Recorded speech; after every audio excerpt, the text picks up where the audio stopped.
Представи си следното. Двама души. Общ доход 4000 лева на месец. Не са богати, но не са и зле. Плащат наем. Мислят си. Време ли е да купим апартамент? И честно, това е положението на половин България. Казвам се Митко, това е каналът Митко инвестира и прекарвам прекалено много време в мислене за имоти, кредити и как хората реално взимат финансови решения. Ако и ти се чудиш дали доход от 4000 лева е достатъчен за собствено жилище, абонирай се и дай лайк, ако това видео ти помогне да мислиш по-ясно. Днес няма да ти казвам купувай или не купувай. Ще направим проста математика и ще поговорим за психологията зад решението. Окей, 4000 лева общ доход. След данъци приемаме, че това са чисти 4000. Колко е разумната вноска? Банките обикновено позволяват от 40 до 45% от дохода за кредит. Но ето какво повечето хора не осъзнават. Това, което банката позволява, не значи, че е разумно. 40% от 4000 лева са 1600 лева вноска. Звучи ли комфортно? Ако добавим ток, вода, интернет, храна, транспорт, реално животът на двойка струва поне от 2000 до 2500 лева месечно. Тоест 4000 доход минус 1000 и 600 кредит минус 2000 и 200 разходи равно 200 лева въздух. Това е опасно. Да кажем апартамент за 200 000 евро? Не.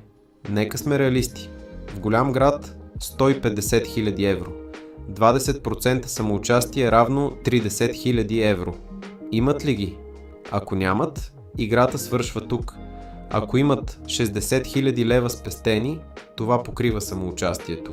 Остава кредит около 120 000 евро. При лихва около от 3 до 4% и срок от 25 до 30 години, вноската ще е приблизително от 1300 до 1500 лева. И тук става интересно. Проблемът не е в математиката, проблемът е в стреса. 4000 лева доход звучи стабилно.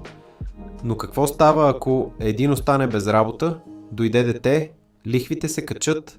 Ето какво повечето хора не осъзнават. Кредитът не е просто месечна вноска. Той е ангажимент за 30 години.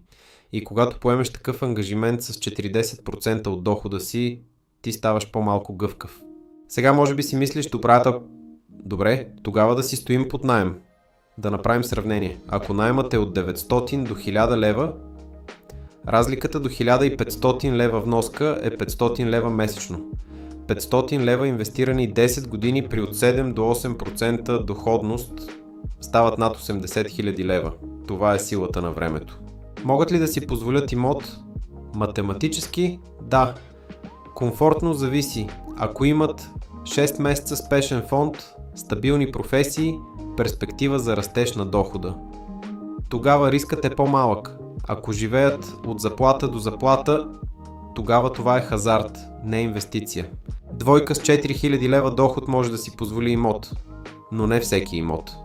И не при всякакви условия. Ако това видео ти помогна да погледнеш по-трезво на темата, абонирай се за Митко инвестира. Тук не продаваме мечти.